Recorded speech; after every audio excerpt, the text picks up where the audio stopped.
So we wrapped up some teachings on the Noble Eightfold Path, and last week and this week we're dedicating to what makes you a Buddhist. It's an interesting question. What makes you a Buddhist? And is that even very important or not? This will lead us into our next teachings, but I think it's real important to have a good foundation about what we're doing, why we're doing it. I think if we don't know why we're doing what we're doing, our lives can come and go in a way that's not very helpful for anyone. So exploring the idea of, what makes someone a Buddhist, what's a path for me, and is a Buddhist path one for me? And what's that look like versus just an idea of Buddhism? And so I found that often many people have lots of questions. Many people have lots of thoughts about Buddhism and things that they haven't asked. And so I really wanted these two sessions to be around discussion. So many of our Sangha is online, and be aware that you can ask questions as well. So there's a little button to raise your hand and we can get your question. And so last week we dove into what is Buddhism? What is something that makes a Buddhist teaching? What makes something a Buddhist teaching as opposed to any other teaching? And so we covered the 4 seals. So it's commonly agreed upon that if a teaching has these 4 seals, well, that's what makes it a Buddhist teaching. And so we went quite in depth last week. And we unraveled a few things around the nature of reality, the nature of things. So within the 4 seals, we have these 3 marks of existence. And that's the way things are. And then the 4th one is something that just puts the stamp on it. And it basically says that there's liberation from these things, that nirvana exists, that there's an opportunity to cut through and no longer be caught up in this cycle.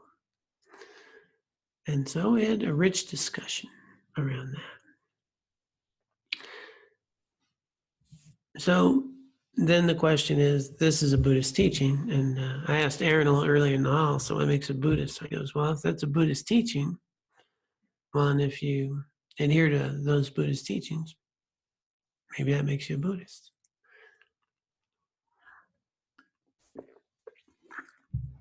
And it's a good question.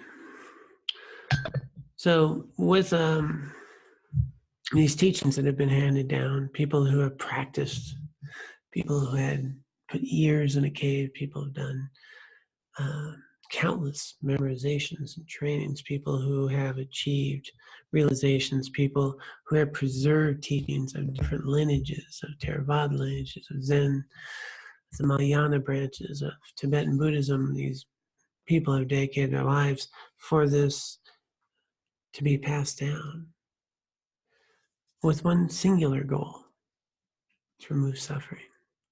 Because ultimately that's what the Buddha taught, fundamentally, is how to remove suffering, how to not suffer. How to not suffer. And these teachings take many forms. It's going to look very different in Theravada, and especially a Tibetan tradition.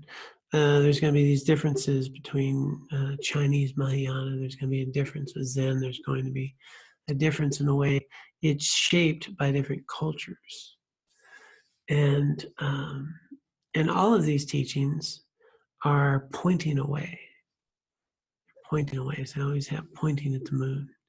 And often we get caught up at the pointing, the practice. And often we can get lost in practices without really the real essence of what it is to be a Buddhist, or what it is to engage in Dharma. And what is it to engage in Dharma? So I thought it's valuable to spend some time on that. And different people have different practices. We have a very nice altar here with lots of water balls. And you go to other centers and they don't have anything like that. They have a nice, simple altar. I've got a good friend here from Durango. And I'll never forget going to the first time I went to Durango Dharma Center, small, a few Dharma centers ago. And I was a monk, and we were with Tibetan monks. We went in the bathroom, and they had like the Buddhist statue and pictures in the bathroom, and the Tibetan monks were, oh my God, you don't put the Buddhists in the bathroom. What kind of Dharma center is this? After they had a heart attack, it was good discussion, Dharma centers, they'll put things on the ground. In Tibetan lineage, you never put a Dharma text on the ground. That's, and if you want to give some of the heebie-jeebies, just try to put a Dharma thing on the ground in a Tibetan center. They're going to have a heart attack. You can just see someone running to just dive and save it. And so often there's these rituals, there's these things about what things mean and what happens if they're not done properly, and if the bowls are set up just so, or, do you let the Buddha in the bathroom? And a lot of that can get in the way of practicing Dharma if we don't know why we're doing what we're doing. And so what does it mean to practice Dharma? And what is it to engage in a path of liberation? There's different approaches. Some people take vows and they become a Buddhist. I get our Buddhist certificate. We can put in a little frame. I have a Buddhist name. I've taken these vows. And some people have, self-studied, and say, well, I'm a Buddhist. I've read a lot of books. There's a great story, which I will not do justice, but it was about someone later on in life really realizing they don't have much time and they want to devote their life to Dharma. And so, they started, getting out the malas, out there at the sacred place and doing the mantras. And this old white monk came by and said, "That's great, you're reciting mantra." He said, "But wouldn't it be better to practice Dharma?"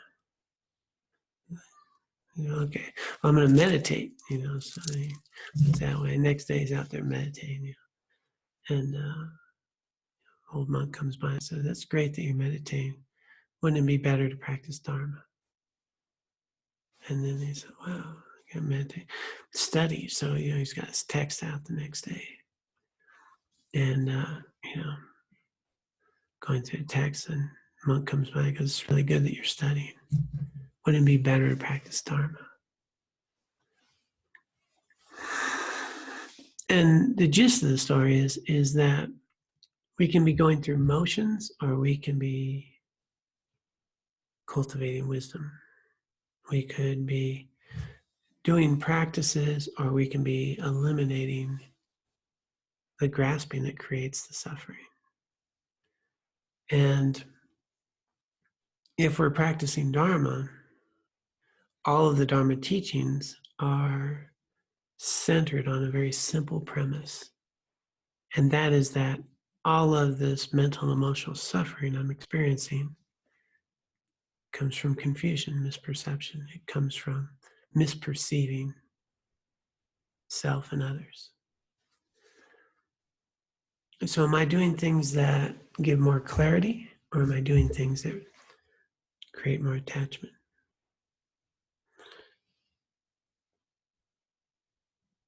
If in this basic premise, out of confusion, identifying me and mine with that which is not me and mine, I create a lot of attachment, anxiety, fear, worry. I want things to work a certain way. And misperception of confusing my mental concepts with reality, with the nature of things, that creates a lot of mental and emotional suffering. And it's that confusion that gives rise to all my cycle of rebirths even, but mental and emotional suffering in this very lifetime. So whether the teachings are teaching, like, why would you wrap up? We have a really nice Buddhist text up here, and it's wrapped up, and it's nice, and it's on the altar. And in a Tibetan altar, it's often the highest, like the Dharma is the highest thing, because it's the path of awakening. It's the path right there. And why would they do that? And why would that be helpful? How could that help you not be so attached? Because it seems like you could be pretty attached to my Dharma text and how it's wrapped up. And it might be a skillful means where we remember that that's the path of awakening, and that this is different than my worldly concepts, and that within these teachings are the culmination of countless lifetimes of efforts and wisdom, teachings that have liberated, that are there for all beings. And within that is the key that unlocks the door for all sentient beings, in which case my worldly mind may forget all that and could just be another book on the shelf. Or it could be a remembering that I am not just this body, and I'm not just this life. And there's the finger pointing the way if I remember that. And so I wrap it and I put it there so I can remember that there's more to my experience than what I'm seeing right now. It could be a skillful thing. It could also be an attachment thing. That's a really cool text, by the way. And yeah, and I have more. And then am I practicing Dharma anymore? Am I practicing Dharma if it's, just something I decorate my shelf with, or that I'm attached to, or that I'm proud of? In which case, maybe it's not so much Dharma anymore, because I'm really proud I have this book. Who's proud? Who's proud? So this idea of practicing Dharma, what's Buddhism, what's a Buddhist path, are contained in what we call 3 jewels. And in those 3 jewels, the Dharma being central, being key. And it's not limited to the words, it's the essence of the words. It's the essence. And it's the realizations that we gain along the way. And so if someone were to embark on a Buddhist path, they would, in general, I don't want to define who's a Buddhist, who's not, but in general, I think it'd be safe to say that someone on a Buddhist path would embrace the idea that we're the cause of our mental and emotional suffering. That it's here, it's not out there. Because that's the basic tenet. Basic tenet, confusion, grasping, and aversion. Then all the karma comes. 12 links of dependent origination. This ignorance is where you cut it. It's the thing that unlocks the doors, is the wisdom that recognizes our true nature. So if we keep it that simple, then being a Buddhist is going to be tools and skillful methods, teachings, and actions that help us recognize our true nature, recognize the truth, recognize how things are. Because that's the answer.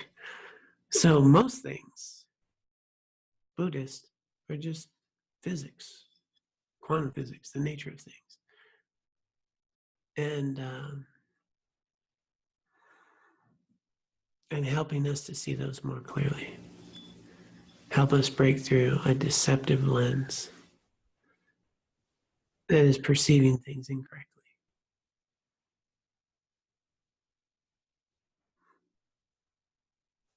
So, how would someone believe that to be true or not? And how would someone engage in something like that? And this is something that I personally find really valuable, is that Buddhism is not interested in unfounded things. It's really interested in truth. I want to know. I want to search. We want to poke. We want to find out what's true. And so this is why debate's so valuable. This is why you'll find a lot of Buddhist monks hooked up to scientific experiments, because they're interested in the truth. What's knowable? What is it that we can experience, and what's true? And so, if one were to think like a Buddhist, I would suggest that it might bear in the idea that I would engage in practices that help me liberate myself from mental and emotional suffering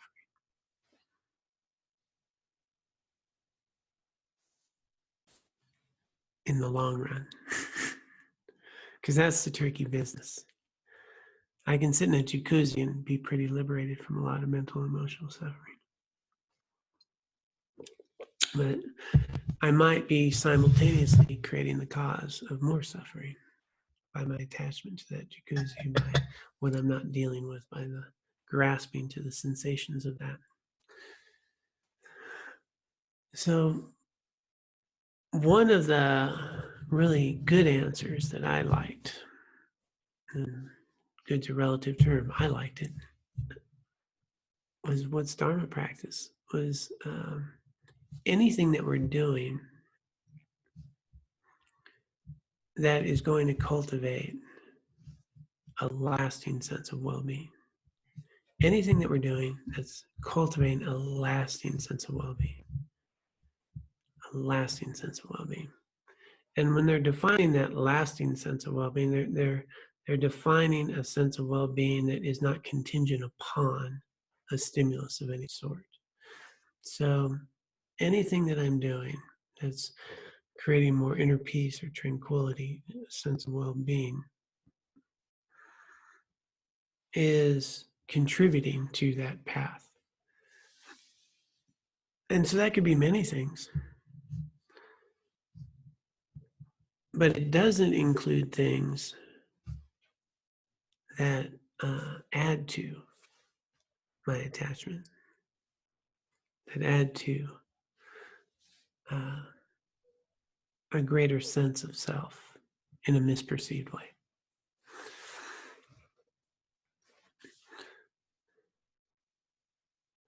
So when we go and think about what is it to be a Buddhist, we're at a Buddhist center, and there's teachings of different shapes and sizes, and there's lots of different practices. The fundamental question, I think, to ask ourselves is what I'm doing helping me see more clearly, or making my world seem more real, reifying John and the world I'm experiencing, and creating more solidity there.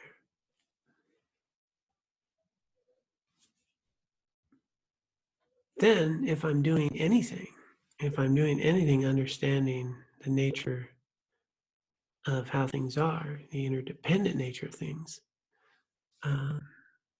it could be a Dharma practice, which could be sweeping the yard. It could be buying groceries. And so I could be doing prostrations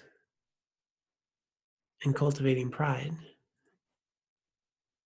or I could be cooking a nice dessert and practicing Dharma.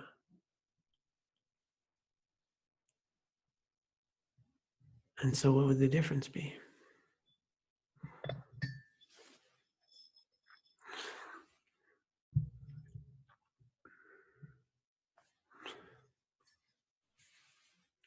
have to do with the mind that we bring to the activities we're doing and the motivation.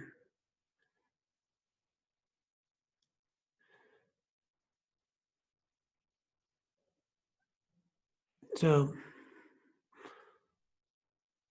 I think that's why it's so important to explore what is our path, what is the source of our suffering, what's the real source of our lasting well-being.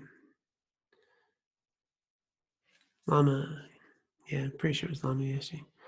I love that one quote. It says, we all want to be happy, and happiness doesn't come from ice cream. We should investigate.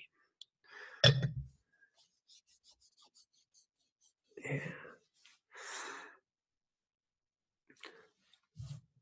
So within Buddhism, there is a very standard foundational teaching, Four Noble Truths.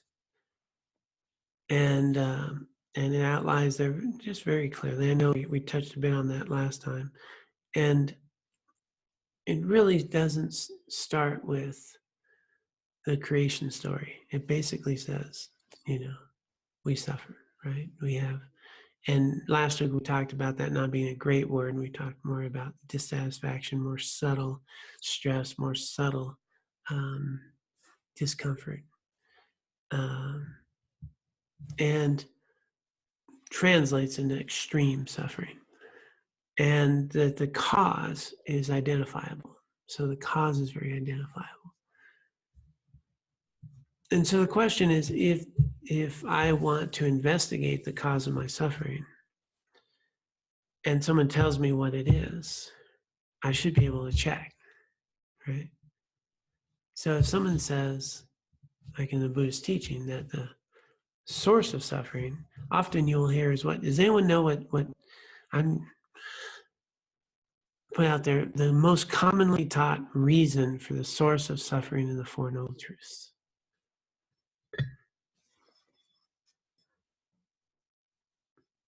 Ignorance. No, it's not the most common. Hatred. Generally, it's taught as desire, attachment, or greed. Grasping, often. Grasping, attachment, desire. And so that's the deal, right? The minute I'm grasping, the moment I'm desiring, I'm dissatisfied. And imbued in that, in the technical term of that grasping or that greed or that desire, I'm trying to think of the word they use the most, is inherently a misperception about it. So it's not just desire, it's as Aaron pointed out, it's this ignorant desire. It's a confused desire. It's an exaggerated desire. It's a desire that's not based in reality. It's an exaggerate. It's a grasping. It's a greed. I think greed is often used there. And that attachment, that exaggeration to what I'm experiencing, is a source of mental emotional suffering. So is that true or not? We can investigate that. Is there ever a time that I have in my life where I have mental and emotional suffering that can't be traced to a misperception? And it's worth looking into, because it's either true or it's not.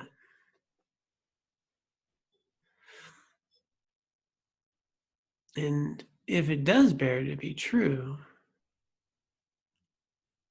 one would think it'd be pretty simple to stop suffering, right? Stop exaggerating. We could be done and eating popcorn by now. I've been thinking about popcorn since before the teaching, for the record. Desire has arisen. Yeah.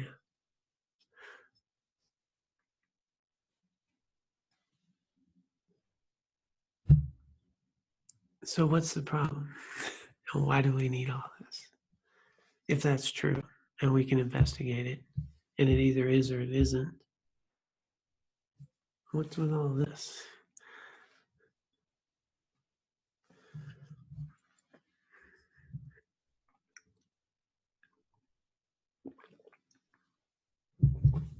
And therein lies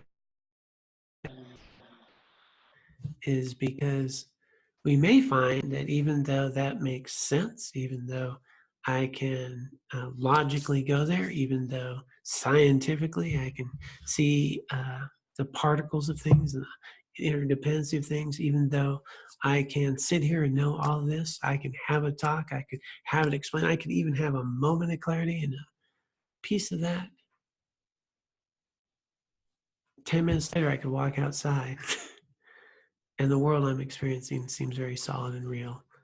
And John comes back up, and John starts habitually seeing things in a particular way and wants to have popcorn.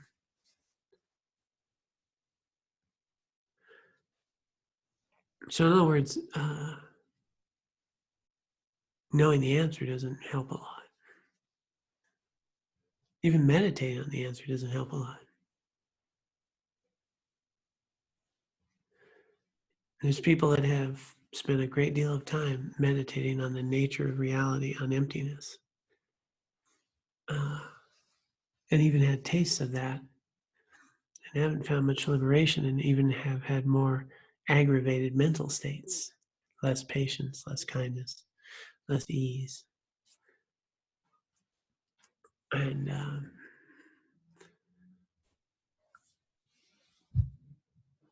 so this rich practice of Dharma has always been folded into these three parts that work together really harmoniously. And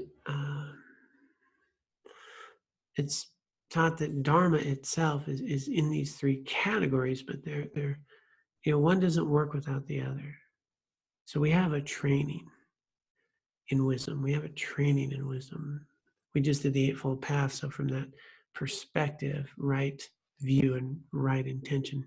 So my mind, my thoughts, that I can work with having my mind see more clearly and be more aware of what my intentions are, what my motivations are. Because if my motivations are harmless in nature versus harmful, those are two, they're going to have different results.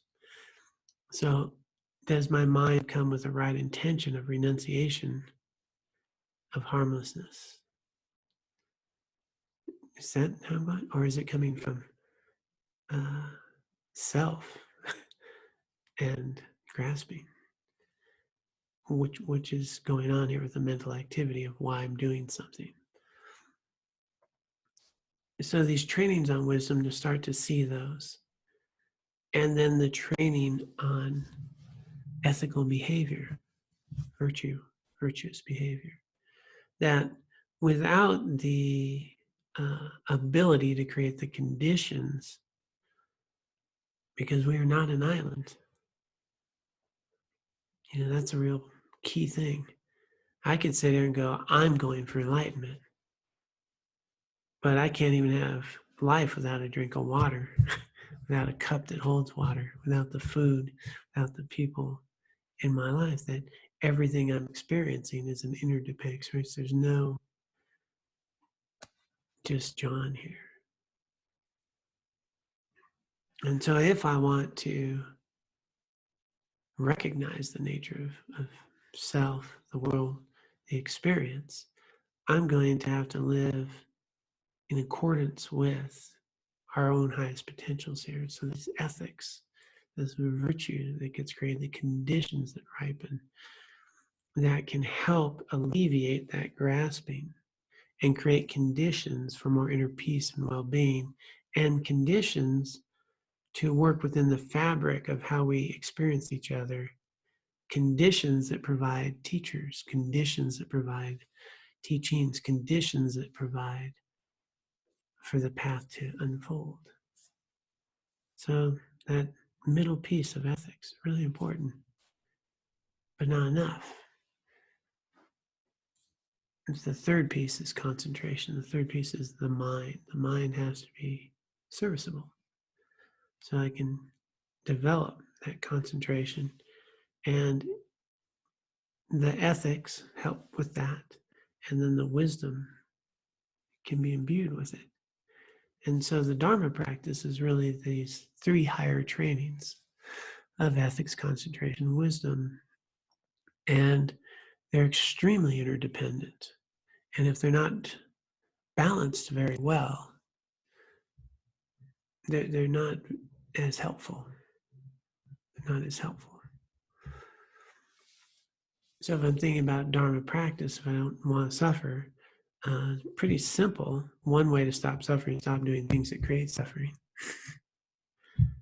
And so a lot of you're not going to find a non-virtuous activity that's not tied into a sense of self and grasping. But you will find a lot of virtuous activity that's tied to an idea of renunciation and a part of interdependence and connection with others.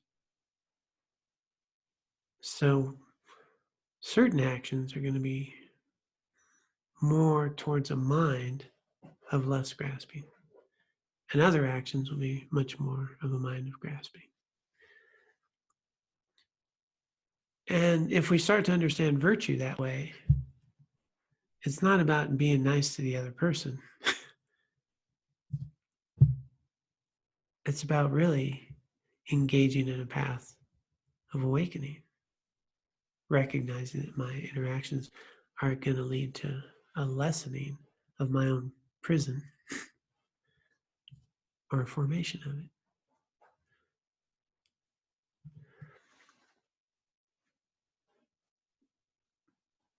That's why it's good to be ethical. Not because,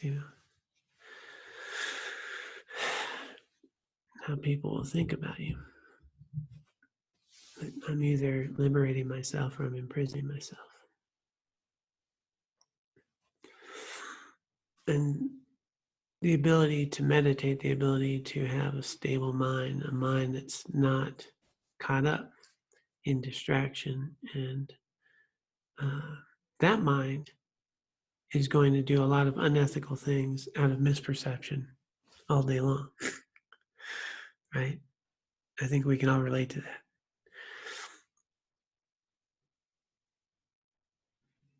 And I think one of the primary motivations of this talk today for me is that I see too many people struggle with using their life as Dharma practice. In other words, I do my Dharma practice. Some of you heard me say this, but it's just the analogy that fits. I do my practice, I meditate, I do prayers, whatever it is that my practice, study, I do my mala, whatever. And the prison that I'm in, right? These bars, I take my little file and I start filing it. I do that for a little while. And then I start my day. And then I spend 16 hours reinforcing my bars, cementing them in, strengthening them. And then I wake up in the morning, I take my little file out. I start doing that. And then I put the file away. And then I go out and I reinforce my prison. It's not a real effective way of liberating ourselves. We have the opportunity to make my shopping my practice. We have the opportunity of driving on the highway in a way that is Dharma practice. We have the opportunity to make our life our practice. It's not limited to how many prostrations I make. It's not limited to wrapping up a text. It's not limited to how much I meditate. As a matter of fact, I can get very prideful about my meditation. It can be a hindrance.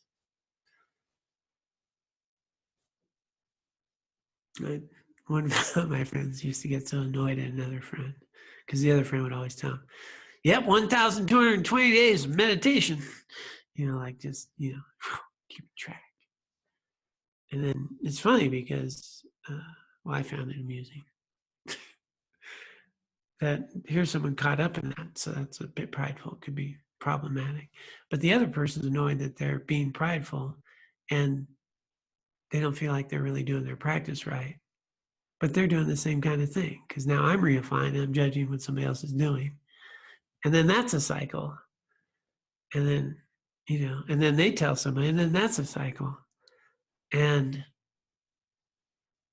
even with what seems to be like a wisdom, that counting your meditations and bragging is probably not helpful, I can be creating my own not helpful by telling everybody how they're doing that. And I'm creating a prison instead of liberation. This is why it's so important to be able to train the mind, to be aware of why I'm doing what I'm doing. Am I doing a practice that's helping me alleviate misperception? Or am I doing a practice that's grasping, creating more confusion? Do I have practices that serve me well, that are helpful?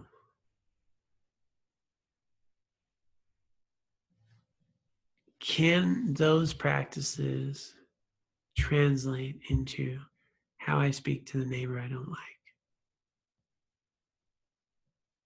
Can they help me when I'm caught up in strong emotion? Because emotion is going to be based on a very strong sense of self. And so that Eightfold Path that we went through is a very integrated way of weaving together the aspects of Dharma life. And if we understand and can remember the core root of suffering, and then bring that mind into our interactions, I think that would be a good Buddhist practice. Which does not include beating yourself up for not doing your practice.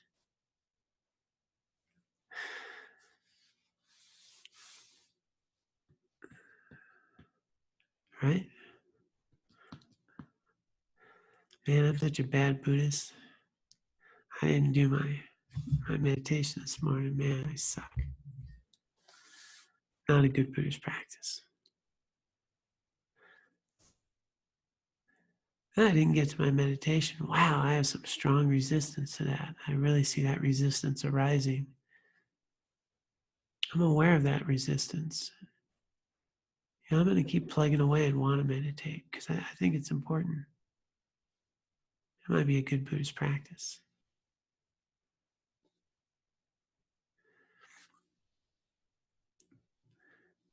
Whatever's arising in the mind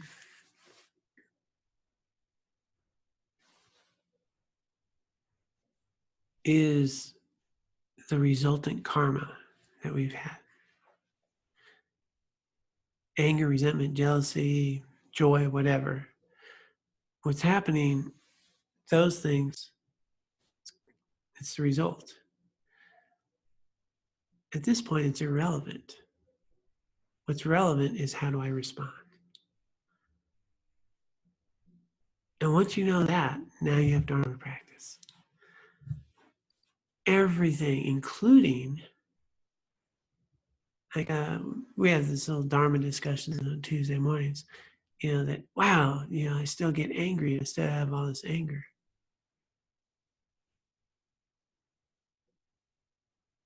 What do you do with the anger? Well, I try to challenge it, or I try to not act on it. Well, that's Dharma practice. That's what you're doing now. It's not the anger that's arising. It's what am I doing with it? Am I rolling with it? Oh yeah, self-righteous anger. Let me get into this. Or is it arising and now it's virtuous that I don't want it? Now I'm virtuous mind. I don't want it. I'm experiencing it, but my mind knows I don't want this. That's actually a skillful Dharma practice. And we'll often get confused that there I'm getting angry again. As opposed to, anger's happening through countless habitual habit energy and tendencies that have been arising in my mind of misperception and grasping. It's what I do now, because right now I'm creating causal karmic imprints. Right now. Right now. So it's really hard to remember all that when we go off to our day and build our prison cells. So Dharma practice then can be really skillful practices that create an environment to remind myself about what Dharma practice is and what's not.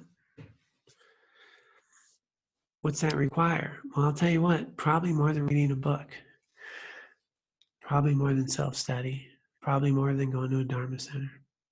It really includes a community of people, and we need to do this together, right?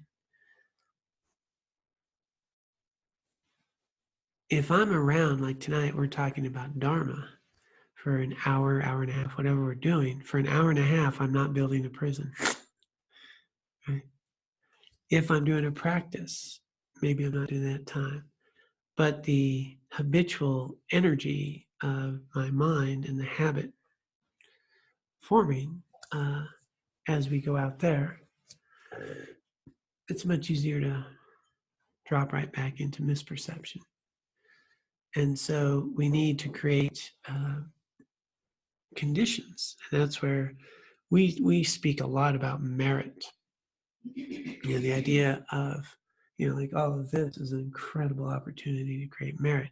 Why is this skillful? Because if you were to start a meditation practice in general, most mind stream are drawn to this type of practice.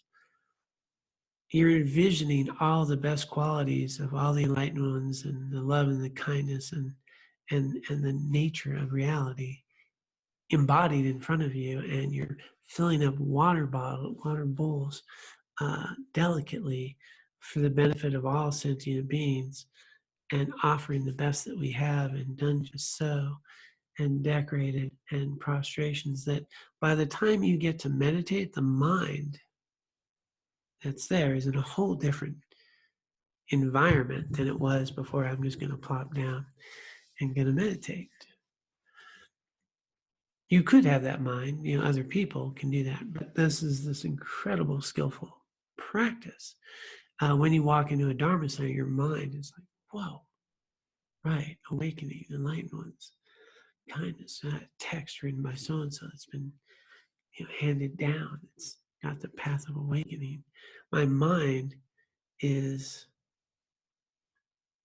conducive if done well. Could we do all this and then have it be a prison? Sure, we can do that too. Some mind streams really like a simple, very simple. I tend to be more simple in general, and I like things very simple. But that simple thing can represent all this, and that can be helpful.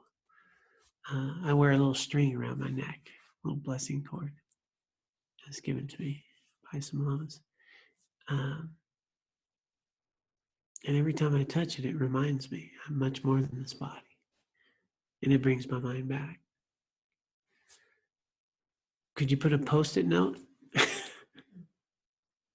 Could it have the same impact as something wrapped up? Sure. In other words, what am I doing that reminds me, that points at the moon, that creates an environment that allows me to practice Dharma instead of building a prison cell? What am I doing? So it can look a lot of different ways, but it's not the action, and it's not the decoration. It's the mind that we're bringing to it. It's the integration of 3 higher trainings in a path. And something's contributing to a path that's going to take you somewhere. And what we talked about last week, what fundamentally put that stamp on a Buddhist teaching, was that we can be free of all this. That my afflictions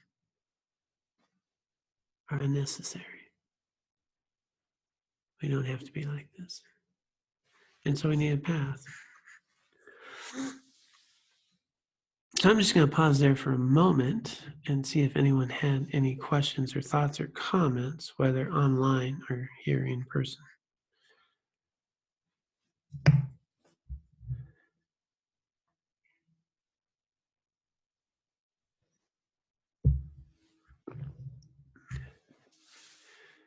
Is it important to have a teacher? Why would that be helpful?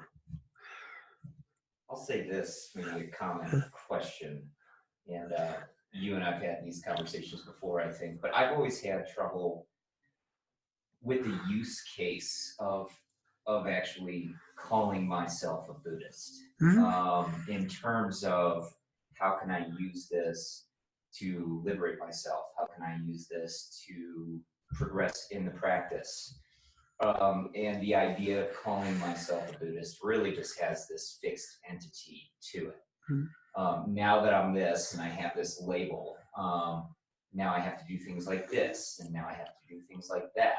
And I'm aware that there's some folks that maybe can use it to help project them along the path so that they can deepen themselves in the teachings in the Noble path. But especially in my perception of people in our culture is that they suffer by and large from what I do, and that is compartmentalizing another identity. And all of a sudden this identity holds me back.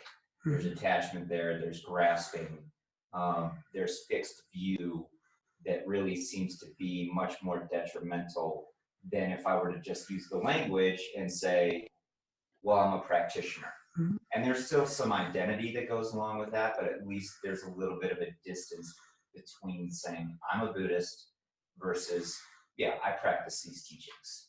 And so I guess I'm curious as to if you have any comments on specific use cases for when either yourself or other people that you know have found it beneficial to say, yeah, I'm a Buddhist, and I'm saying that to help myself and plant good seeds in other people so that we can develop along that path. Yeah. And one more comment, I think of what comes to mind is, the Buddha, there's no recollection that I have in the Pali Canon that he called himself, a Buddhist or anything other than the Tathagata. And the Dalai Lama, I've heard him say he's a simple monk. I'm not aware of him calling himself a Buddhist. Maybe Thich Nhat Hanh, the same thing. So if these profound teachers aren't saying that about themselves, and I could be wrong on that, I just haven't heard it. But if they aren't, should we be going against that grain and falling into what potentially could be a fixed view that prevents us from progressing? Yeah. So again, does using that term help you liberate yourself or not? I just use being a Buddhist, I think can be helpful to communicate that to some people that's a practice that I have, and it's along these lines of teachings. And it doesn't have to be limiting in any way, shape, or form.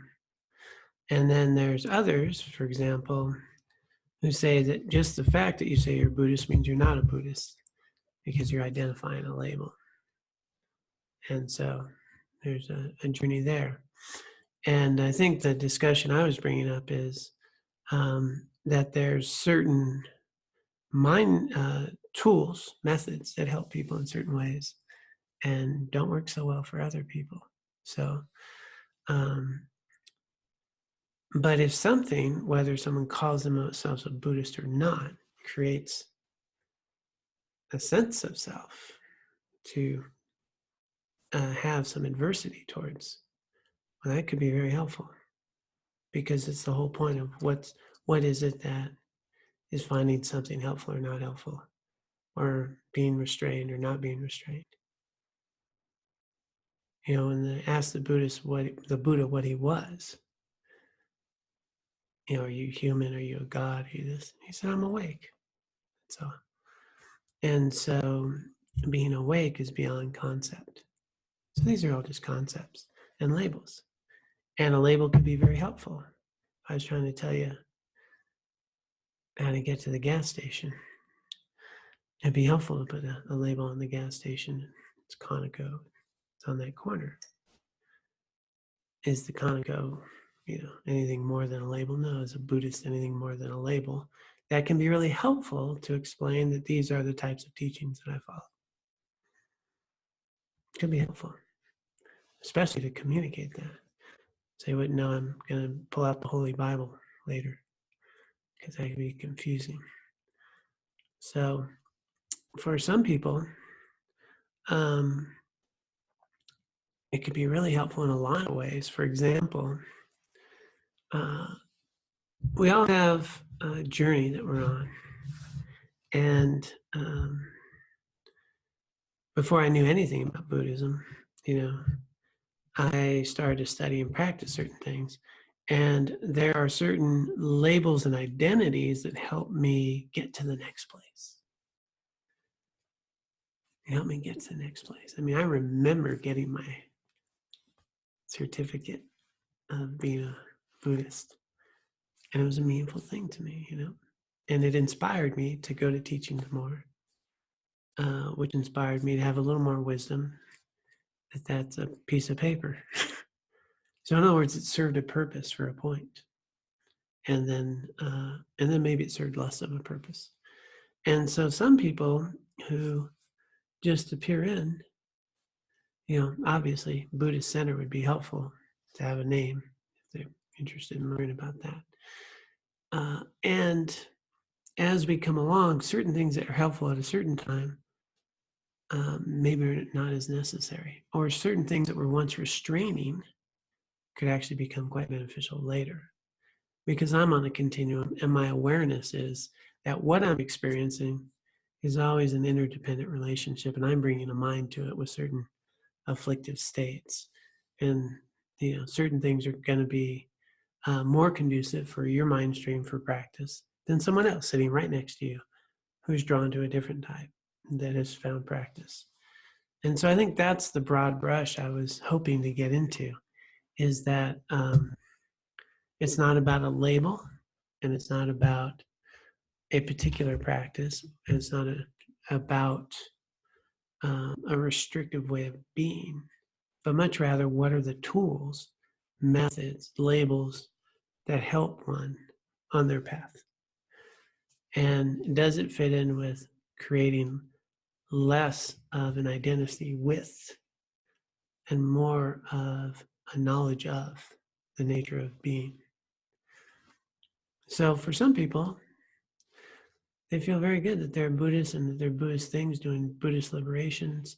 And I think that especially when people see monks and nuns, there's a ripening of the mind. I think that there's an incredible value in animal liberations and people seeing those things. I think there's incredible value when the mind stream can be open to that. I traveled with monks, and I was a monk, and we did all these ornate things.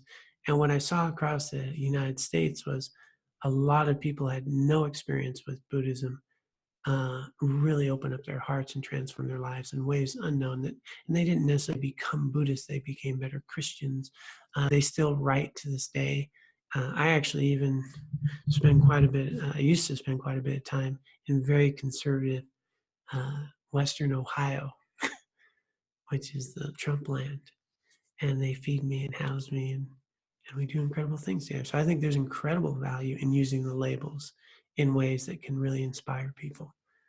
And so it could be helpful. There's a question online. Yeah.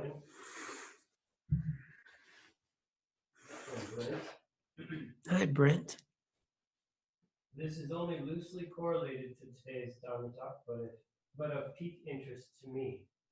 What is your opinion on blending like the 12 steps with Buddhist concepts?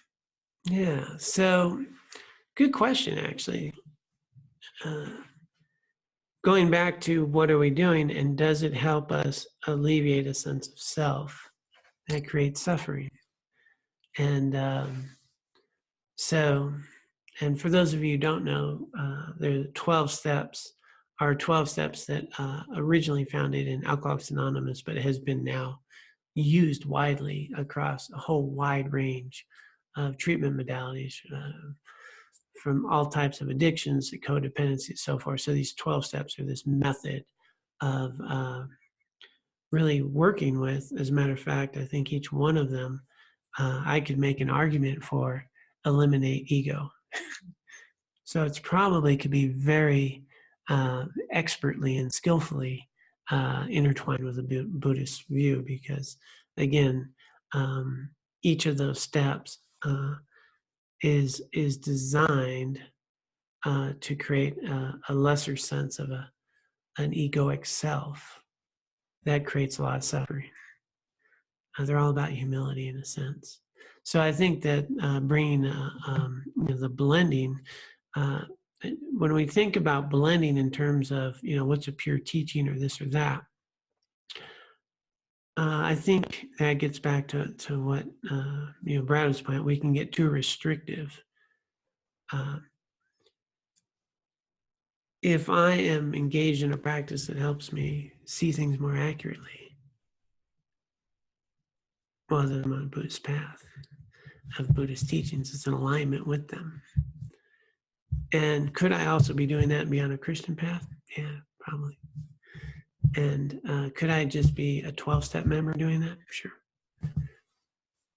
So the things that we're doing when we're engaged in, for example, an inventory of my afflictive states and harmful actions, well, that's totally in alignment with ethical behavior and learning how to be a better person and seeking to see why I do those things. So I think that that's not so much a blending as much as using these tools and methods skillfully to help alleviate suffering, in which case that would fit, a Buddhist path as well. So hopefully that helps Brent.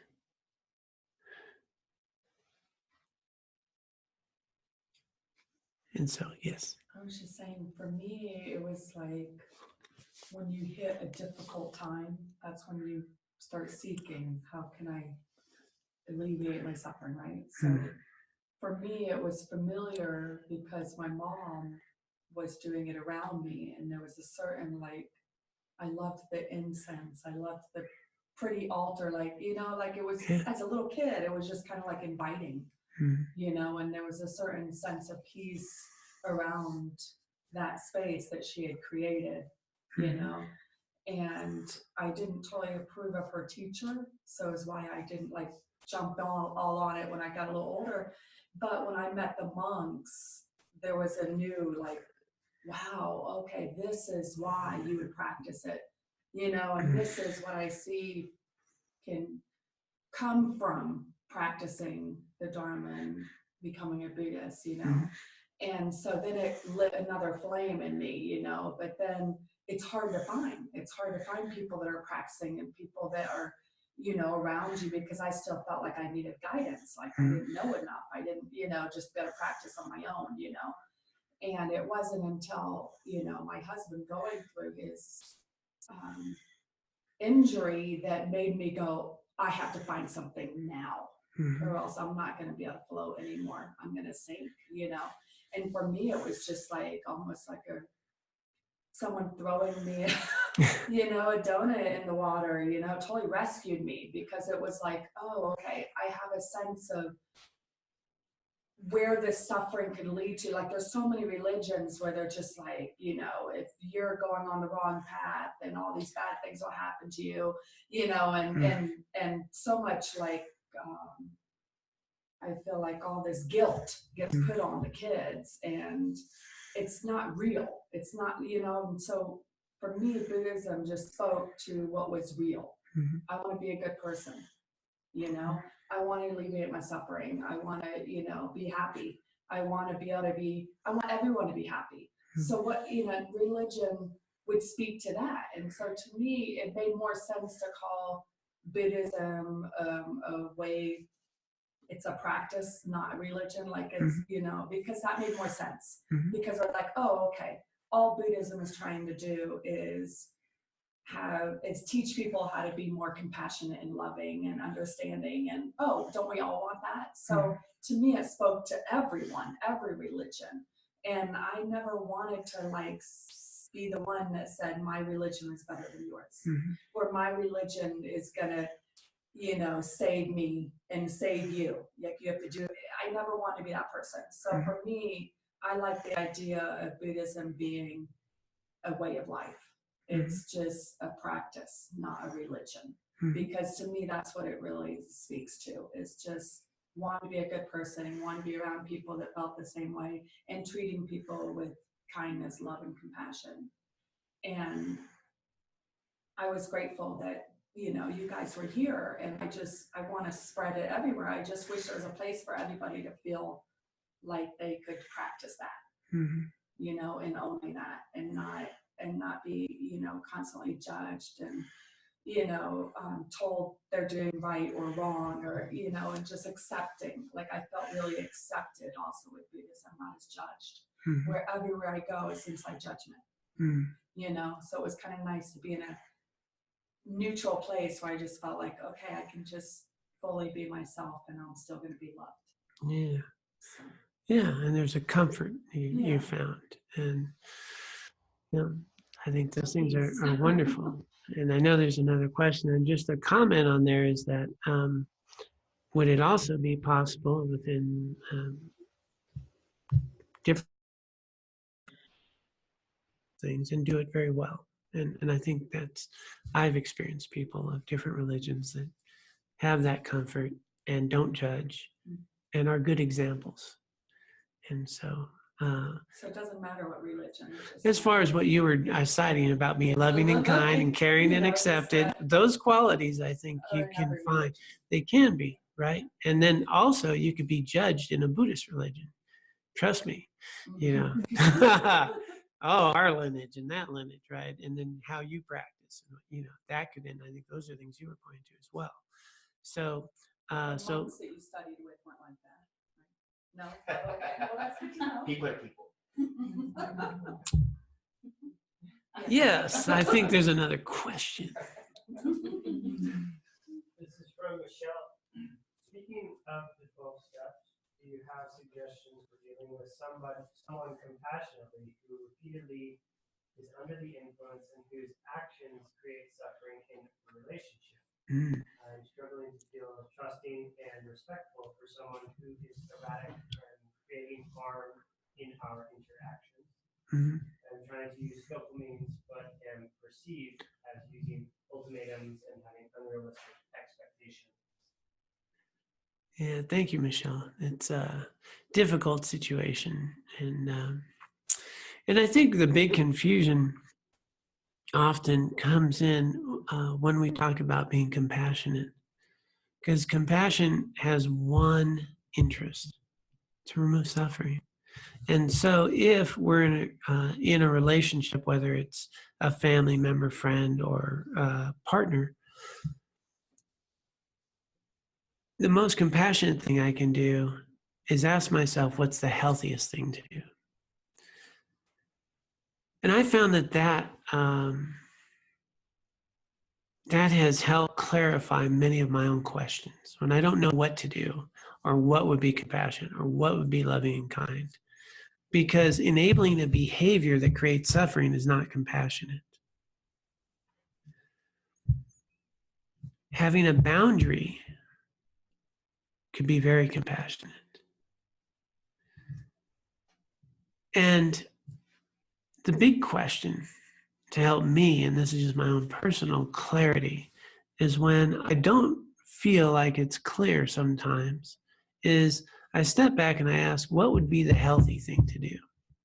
As if you're giving that advice to someone else. Because when I'm emotionally involved, it's harder, it's messy. But when I change the question from what I don't know, I don't know what to do, to what would the healthy thing be to do?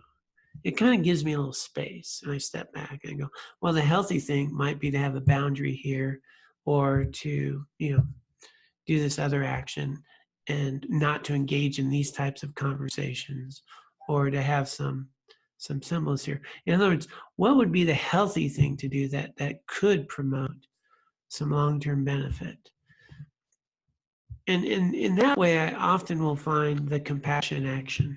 And the compassion action may not be well received, right? Especially if someone's struggling with addiction, a very common way of being is a victim and blaming and constantly going around boundaries.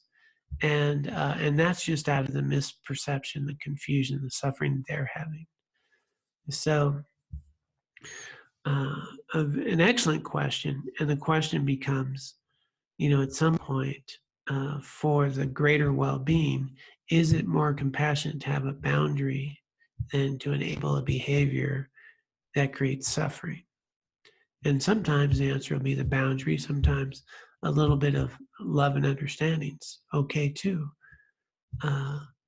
And it is a challenge to find that skillful means in those actions when we're emotionally involved. And so as much as possible, to remember, anyone here in Al-Anon? 3 C's? Didn't cause it, can't control it, can't cure it. Right, thank you. That's the deal. Didn't cause it, can't cure it, can't control it. That's the other person's stuff.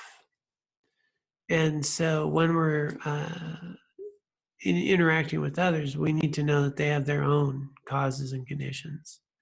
And our interaction isn't going to get them better or not get them better. It can create conditions that are healthier or not, or less healthy, that could give opportunity one way or another. But fundamentally, going right back to the understanding of this thing is I'm creating, I only have control over this experience. And so understanding that, though, is really helpful, I think, for me, and I'm someone in recovery, to know that if I didn't have those boundaries, and if I didn't bump my head against painful situations, I wouldn't be sober today. And if people didn't love me enough to try to create healthy situations for me, I would not have found my recovery. And so, and I did lose some relationships, and I lost my daughter, and I lost a lot of people in my life, which eventually led me to the condition that gave rise to recovery. So I do hope you found that somewhat helpful and a useful tool to try to do the best to say what's the healthiest thing to do. Is that also very helpful? Thank you. Good.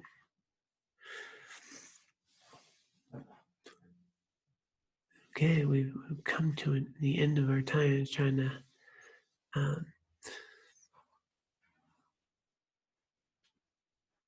the one point I think I wanted to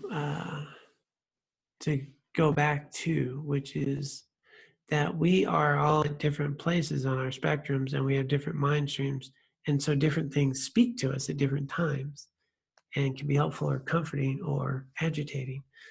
But it's not in the thing itself. It's not in the environment itself. And certain of us are drawn to certain things in a certain way. And there's something I like to say a lot,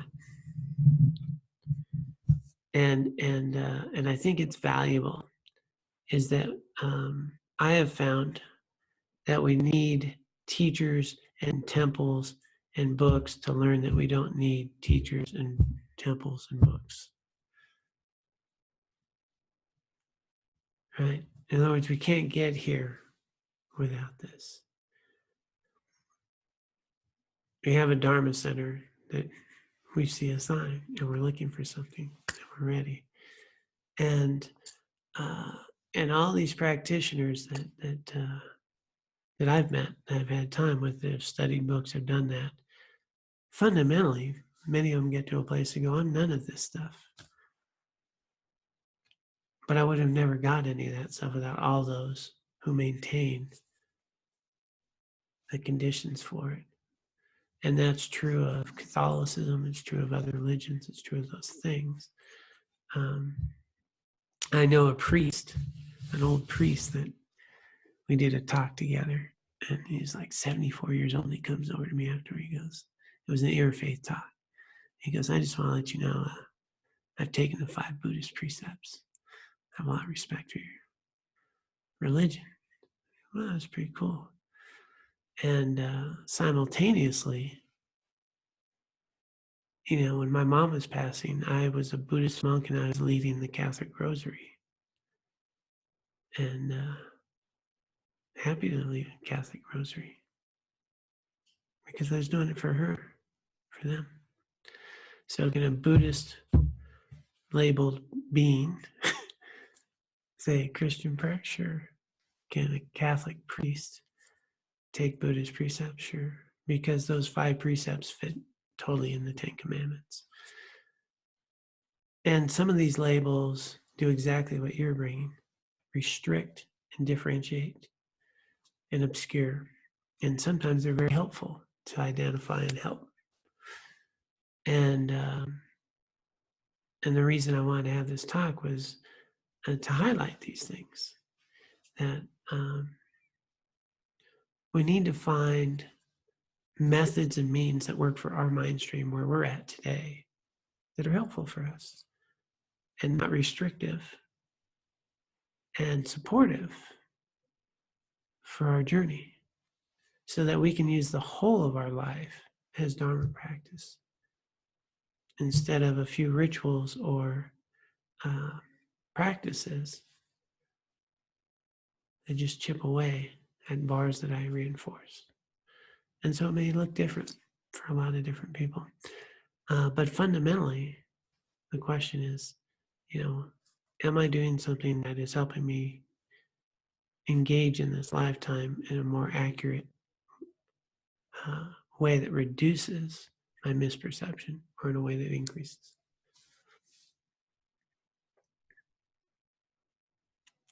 We might need another time. I don't know. Maybe one more next week. Yeah, because we're just tapping into it. All right. Well, I really have enjoyed the time here, and those of you online. So we'll do our dedication, and we've accumulated quite a bit of time and energy here together that we can dedicate for all benefit, for all sentient beings. Let us dedicate the merit and the wisdom that has been accumulated here today, both individually and collectively, and throughout our lifetime. May we dedicate this for the benefit of all sentient beings. May all sentient beings be free of suffering, discover their own freedom. May we be able to use the merit and wisdom accumulated here today and throughout our lifetimes to purify our own minds, to cut through our confusion, recognize our true nature, our Buddha nature. And may we also dedicate the merit and wisdom accumulated here today and throughout our lifetimes for the long life of all the spiritual teachers of all spiritual traditions that are authentically teachings that eliminate suffering. May they live long, may their teachings prosper, and may their students flourish in their journey.